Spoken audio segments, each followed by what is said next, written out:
I think in 5 to 10 years, the next phase of what we're going to experience is really an explosion of knowledge creation, right? Where machines are actually discovering and finding new conclusions that have not been produced by the data, or have not already been found by someone already, or just inherent in the data, actually coming to new conclusions.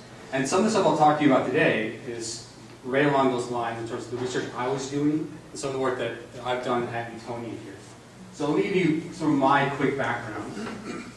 So I'm a data scientist by trade, and I got started at Cornell University's AI lab, and ultimately founded a company called Nutonian based on some of the research I was doing, right? And I was really inspired by the opportunity to help scientists make new discoveries in data. I wanted to help them bootstrap theories and hypotheses from the data, because you look at all the frontier problems in science, physics, and medicine, they're basically veiled in complexity.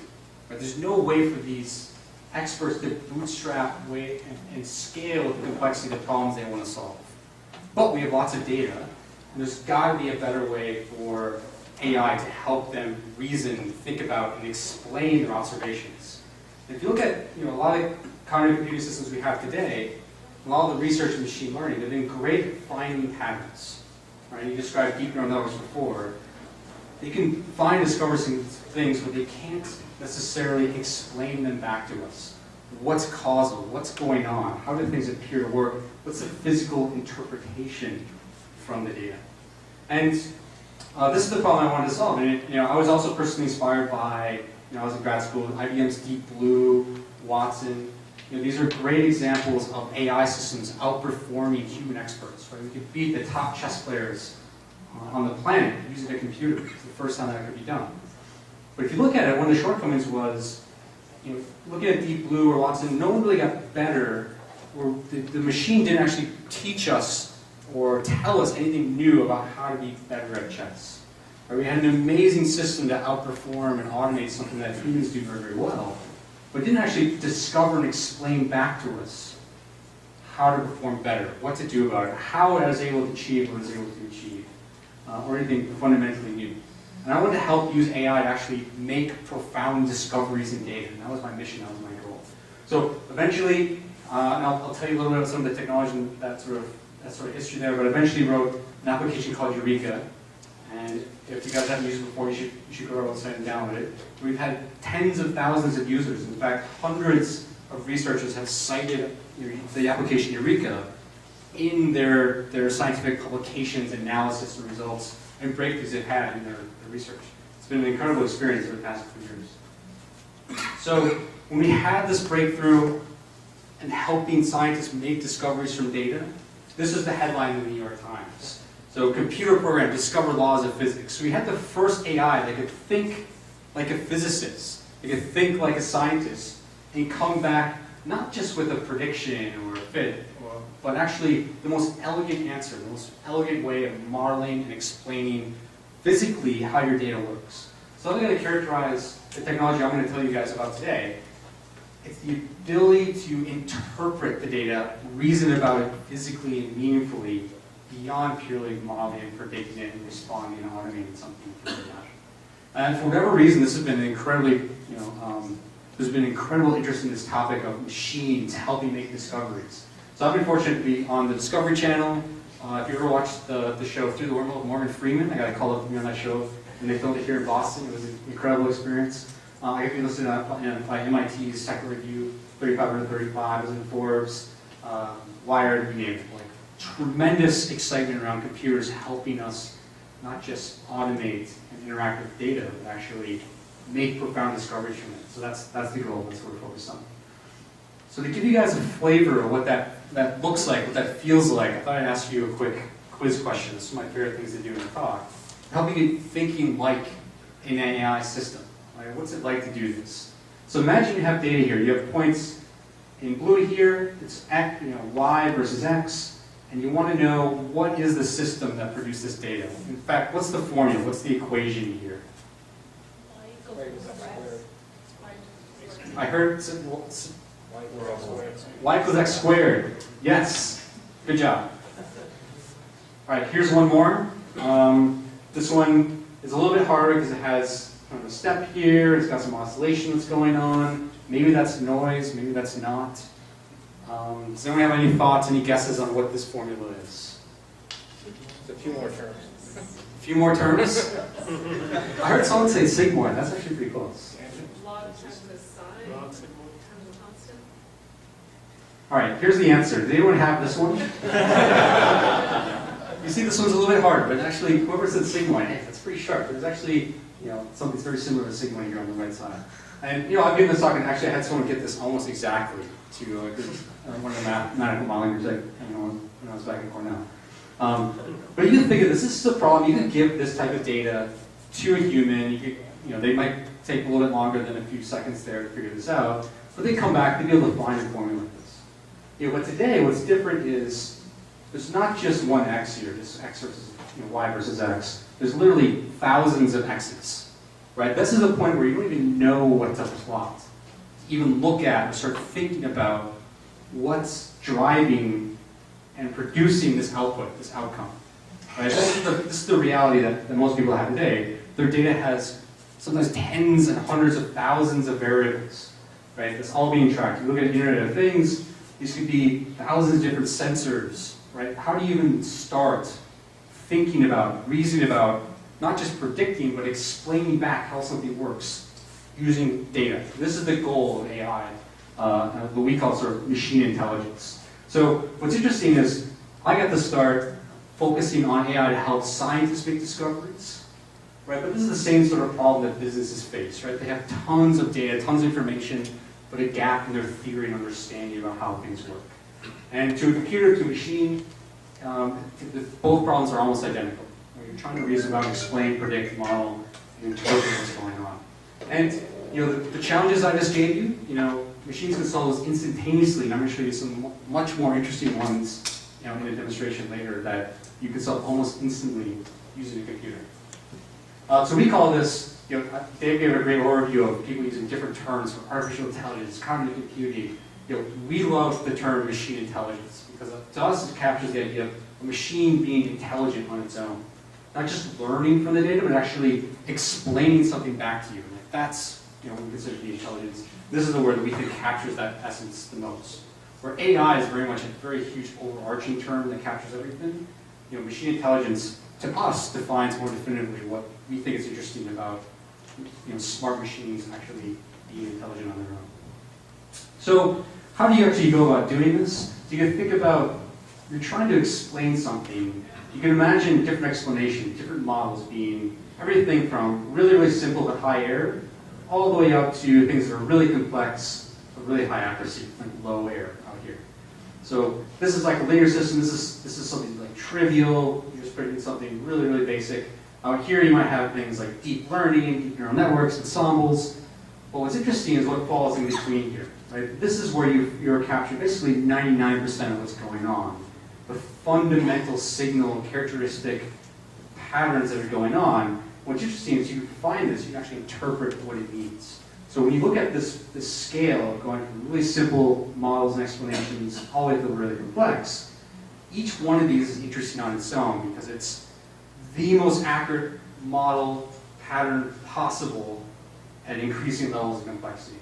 Right? When you see these huge jumps, these huge trade-offs, you tend to find dramatic explanatory effects. So these are the ones that we search for in the data. In fact, in the demonstration I'll show you that we actually find every single solution on this frontier and continue to go out further and further into higher and higher complexity, but typically you diminish your returns. And if you want to understand and interpret what's going on, typically you're looking for that point of diminishing returns. And that's where you find very interesting results in the data. The challenge is it's hard to optimize for parsimony. It's hard to find a simple, elegant answer. It's really easy to find a super simple one. It's also, I would say, I think it's a solved problem today to build a deep network, build a huge ensemble. You can build huge predictive models out here. They get high accuracy, but they're really, really complex. It's hard to reason about what's going on in the systems or actually sanity check them, understand them, learn something back from them. But in between, you actually can understand and interpret. Right? So I thought I'd give you, just a little bit of a hint of what's going on, a little bit behind the scenes, what this process actually look like. A lot of people don't believe you can actually do this stuff. We have literally AI that can make scientific discoveries for you. Right? It's not quite that simple, but that's the goal. And the idea, the way this works, is you start off with some language. Right? You have a set of building blocks you can assemble in different ways to analyze and model and describe something. Right? So for us, we focus very much on mathematical descriptions of nature and business operations and things like this. Because they capture things like causal effects, correlative effects, predictive effects, all these sorts of things that you can capture from that. What we do is basically start off with a bunch of random potential hypotheses. We evolve these over time. We permute models and make them better and better and better, simpler and simpler and simpler. So that by the end, we've exhausted this frontier of models from really simple to really complex. We're able to find the simplest possible models for each individual accuracy level that's possible in the data. And the way this works, you can think about, hey, you start off with some random data. In this case, it's 2D again. Here's some data points here. And you might have just a random guess. Right? So it's easy to produce a random equation, a random formula for data. And then you can think about, hey, is this one better than other ones? What if I actually permuted it slightly? Right? Maybe I add another factor to it, another variable. You might get better agreement with the data, you might get worse. But you can keep permuting these. And eventually, if you use enough computation, you can permute them in a very smart, very intelligent way until you get an incredible jump in your agreement with the data. Right? And the way we represent these models is through basically this sort of tree structure. So in computer memory, this is what these equations look like. And these are the structures we're going to be permuting over literally hundreds of billions of times to get to the best possible result. So here's the result that we had in the journal Science, where we took this thing's called a double pendulum. And what's interesting about it is it's a chaotic system. So it produces data that looks random, right? But it's actually a deterministic physical system that you can very precisely model, analyze, and understand. And what's great about it is it's an example of something that's really hard for a human to interpret and analyze. The data is just nasty. You don't know why something stops or keeps spinning or things like this. It's a very noisy, chaotic system. But to a machine, to AI, you can find this sort of pattern instantaneously. It's sort of not fooled by this apparent random behavior. Right? So this is one thing where machines can be sort of unbiased and actually discover things that you typically wouldn't be able to solve on your own. Right? So here's a more extreme example of that, where the computer is able to extract meaning from what looks like chaos. And in the end, basically, we were able to take a physical system. We had motion tracking cameras watching this. Back then, a computer would crunch the numbers for a few hours and email me back, and here's the characteristic physical equation of how this thing works. Right? So it's almost like discovering Newton's law for this device, right? Which is pretty cool. So the trade-off with this is there's really no free lunch, right? So when you do this, we end up doing a lot more computation than you normally have to do, right? Because we're not just taking a particular model, like a decision tree or a neural network or an SVM, and fitting it to the data. We're exploring the entire space of ways of describing and modeling something. So we're finding structure automatically. And that inherently costs a lot more computation than you normally have to do if you're going to do some sort of modeling analysis of data. So here's a plot of actually computational effort versus the test set accuracy, where we compare the approach I was just describing, evolutionary search, to a few different variations of neural networks. And you can see we do a lot more computation, but when you find that inherent intrinsic signal, you just blow out the accuracy, right? It's the most general form of predicting something in the future. But there's no free lunch. You're just doing a lot more computation to discover that on its own. But the saving grace here is this approach is very massively parallel. So we end up providing cloud services to distribute these calculations over, in some cases, hundreds or thousands of cores, depending on what type of problem you're solving. Right? So that's one of the nice things about this approach. Just in case you're curious, one last sort of technical slide. I love to show this sort of stuff off. So typically, if you're doing some sort of optimization, in this case, we look at optimizing the accuracy and also the parsimony of the result. Right? How simple, how meaningful is it? And traditionally, this type of optimization gets trapped in local optima. Right? So here's if you think of the x-axis here is, this is how much computational effort we're putting into each individual model, and these dots are a potential explanation, a potential model or hypothesis on how something works. And accuracy is up, so higher and higher is better. So over time, you can slowly kind of climb and get better, but it actually takes quite a while. Right? So this is a visualization of that. And eventually you'll come to the global optimum, which is what we're trying to find here. And so here it just reached the very top, so it's found the global optimum.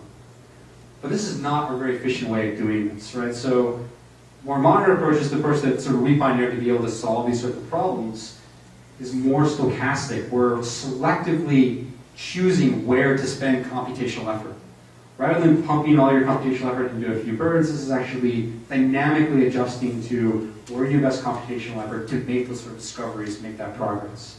Whereas traditionally, we very much a sort of a linear process, a very simple, usage of computation. If you do this in the smart way, you actually see we'll repeatedly rediscover, here we just found it a second time, this global optima. So it's been a game-changing approach for being able to solve and discover these types of problems that really you couldn't optimize before. And really, in the past couple of years, we have the right algorithms to be able to do this, and to bring these structures efficiently on real-world data. And also having lots of computational power and resources has been, boom for this approach as well. So Greg asked me to talk about use cases. So, what's the first use case for this type of technology, right? So we use it for gambling at Nutonian. So just a couple weeks ago, we did the Kentucky Derby. I guess it was maybe a month or two ago, exactly. And none of us at our company really know anything about horse racing, but I think one of our customers happened to be involved in it's a company that does valuations for horses. And we worked with them for a couple of years, and they eventually said, hey, you should really apply this to sports betting. There's probably some predictive power there.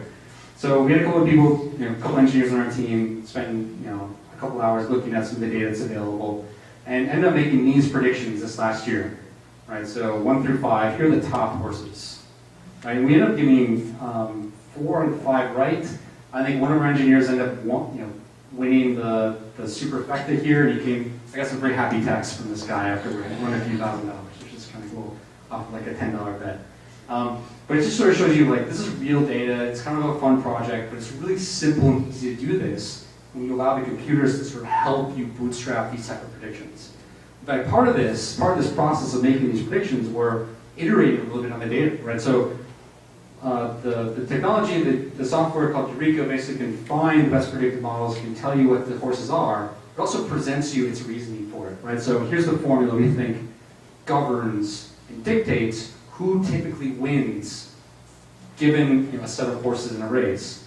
And then you can actually use that to interpret, hey, is this spurious, is this real? Actually go back and think about it, sanity check it to be able to get this result. So we'll definitely be doing this in the next few years. We'll probably have more and more people throwing down money to do it since we have success a couple years here. So track our blog next year if you're into horse betting or anything. But we've seen a very broad interest in the applications for this type of technology, and like I said before, we've had tens of thousands of users, but probably the areas that we see the most interest, the highest impact applications, some of the ones that Dave described earlier, have been in manufacturing, IoT, forecasting in general, like just general forecasting problems. These are very readily accessible and easy to apply these algorithms to, and finance. So some commonalities here is all these systems tend to have really high dimensional data, right? There's thousands of variables, thousands of potential influencing factors on something you care about. Maybe it's the failure of a component or a machine, maybe it's the response rate of a network, all these types of things. There's thousands of things that we can track, measure, and collect and store in a database, but probably not all of it is directly influencing the thing you care about. And it's actually a hard problem. One of the hardest challenges, one of the reasons I think we've seen so much interest in this approach, this type of technology, is it's easy to say yes, include all the variables in the model. It's really hard to say no, that, hey, this is not relevant, focus on these parts. And to do that rigorously is actually very, very challenging. Like if you look at a neural network or deep learning, like one of the reasons why deep learning has been so successful for image processing, but less so for other applications, is that image data, typically every pixel is useful, it's relevant. You would never want to ignore a pixel if you're trying to classify an image or something like this. But most business problems, at least ones that we run into, especially in these use cases, most of the data is not relevant. It's spurious, right? It's going to cause you to overfit. You're not going to be able to interpret and understand, is this a real effect or is this just some random effect? You know, for example, if I was trying to predict the stock market and I put in my bank account over time, right? If you train it on a network, it's going to use that signal to an extent just because there's some random statistical correlation with that, even if it's purely spurious. So the importance, the impact of being able to reduce those potential influencing factors to the key influencing factors, the best explanation that you can actually look at and reason about, has been an extremely high impact in these areas. So by the way, what I do next here is just sort of walk you through what it's like to go from a raw data set to a fundamental discovery conclusion about it. Right? So this is going to be real data. It's from a retail company that's tracking sales over time. So I'll click out here to kind of show you what this stuff looks like live.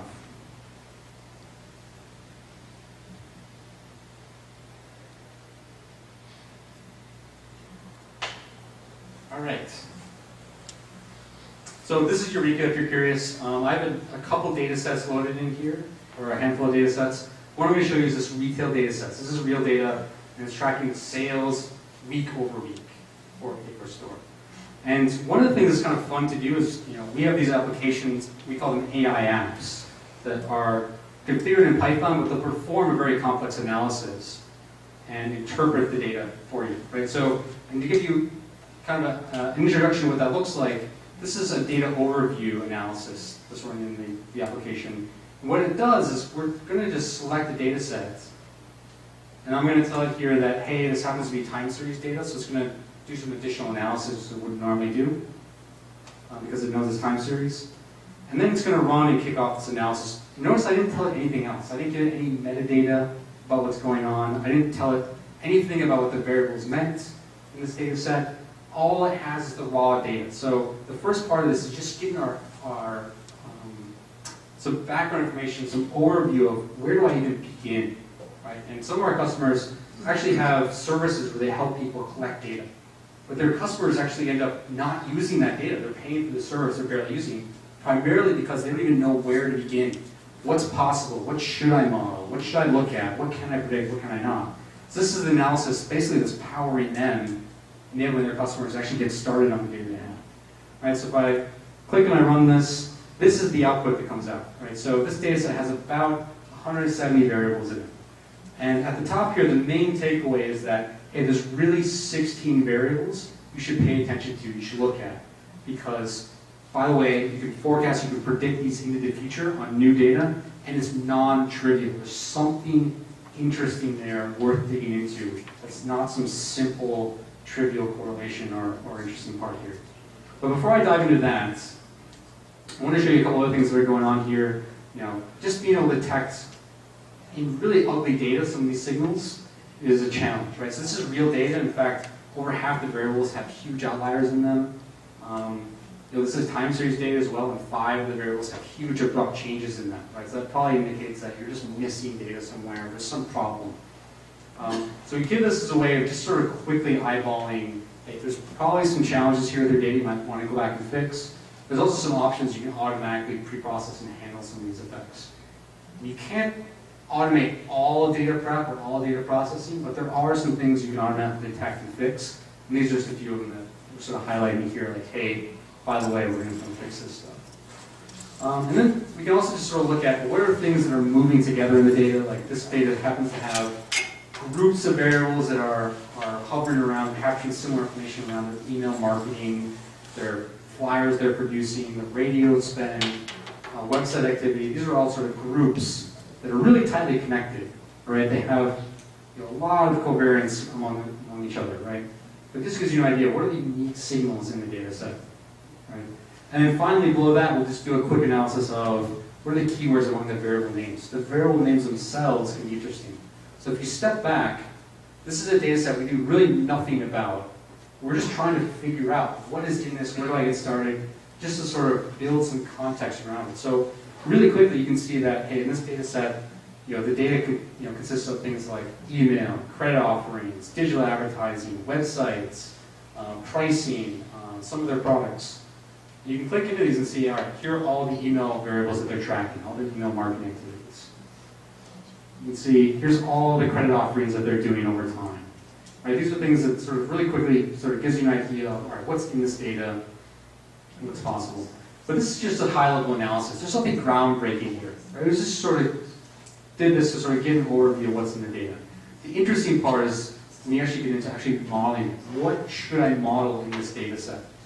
So in this table here, I mentioned these are the signals that are, you can predict them, you can analyze them, you can model them, and they're non-trivial. There's something interesting here. What's also interesting is there's a whole bunch of variables in this data set that are, for whatever reason, are just not interesting. Right? They have trivial signals. There's just something you don't have the right data to be able to predict or analyze or forecast. And for these guys, the thing they cared about the most just happened to bubble up to the top here, and it's this margin number, the sales margin number over time. And it's something that's hard to predict, but interesting, right? So if we want to actually dig in and see what's in this, we can go click model here, and then we'll actually look at what are some signals in this data set, give you an idea of what's possible. So to do that, basically you need to answer 3 questions. The first one is, how do I actually want to model this? So in this case, this is selected, hey, you should really use time series and forecast this out. So here I've set it to do forecasting and predicting what's going to happen 1 week into the future for this data set. The second question you have to answer is, what's the thing I want to model, predict, and understand?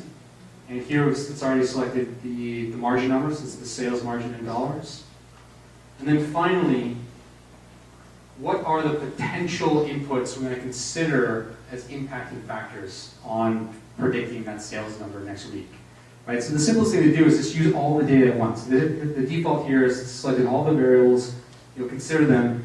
And what we're going to do here is the application is going to figure out which ones these are relevant, which are not, and how to transform them and combine them into an explanatory model that interprets what's going on in this particular story. So there's a lot of hands-on features if you want to really control what's going on. One of the neat things is if you've already done a lot of analysis, modeling, etc., on, say, predicting the sales of a store, you can actually stitch that into the model, which is kind of neat and hard to do using other approaches, right? Let me just kick off an analysis here. So now we're going to go out and start using some computational efforts to figure out what predicts, what influences the change in the sales of this store. So this analysis takes a couple minutes to run. We can actually see the results as they're coming in. And just a reminder what we're doing here, we're predicting next week's sales number on the retail data set here. And if you think about what a great data scientist does, they really know the 12 things to try, the 12 approaches to prep the data, to build the models, algorithms to run, that sort of thing. What's happening here is we're testing not just algorithms to run, but the fundamental way to model the system, the structure of the final model from scratch. We're doing it on the order of about 50 million different tests per second.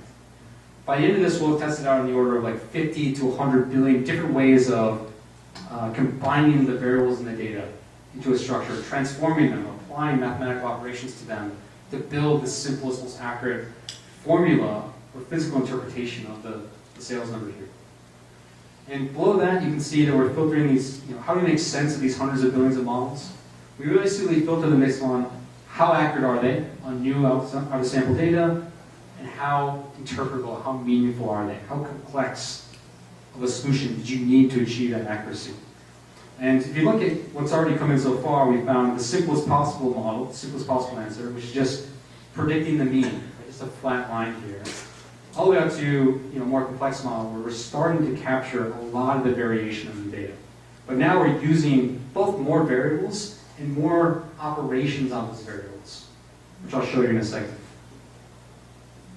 Other patterns that are popping out are listed below here, but I'll click into this one and actually show you what this pattern actually is. So here's the model. So it turns out you can capture about 65% of all the variation if you want to forecast into the next week of this store. And if you look at the data, it actually has an incredible amount of agreement with the data itself. Remember, this is trying to forecast into the future what's going on, except for a few points here, right? So if I zoom in, here's a point where I think there was a grand, there's a grand opening of a store, for this retail chain that we just didn't have the information in the data, right? So if you don't have that information in the data to begin with, you'll see an outlier like this. So this actually prompted them to go back, and I think they implemented, included some of that data to explain these types of effects. But this is a quick way for a cognitive system basically to look at the data, model it the best you possibly can with the data you have, and let you see and visualize and see that, hey, there's probably some parts you're missing, check this out. But the really cool part is actually looking at this pattern itself, right? There's some very general trends going on. So what's actually impacting and affecting sort of the week-over-week change in the margin number for this particular chain of stores. And here's our visualization of this model. I'll show you the raw analytical model and the result in a second. But here's the thing we're predicting. This is the margin number. It turns out to be, that accuracy is driven by a combination of delayed effects of 3 different things, right? So at the top here is the email activity that's going on. You can see that there's email clicks and email open rates. And this is a delayed effect. It turns out that the emails you're sending today are not going to have an impact on the store's sales today. There's actually a delayed impact between when you do things and when they actually have an impact. This is one of the things that the system's identified and is being described here, and I'll show you more details in just a second. Then we have things like weather is showing up and flyer production costs for this company. So here's just one of the patterns that popped out. One of the interesting things is you can actually go and interact with this model. So you could do things like say, what if I could drive up the click rates in my emails? What would be the impact on that margin number? Right? So the model's going to find and predict some sort of effect. And here's a way you can actually interact with them and get a visceral sense of what that's like. You can also do things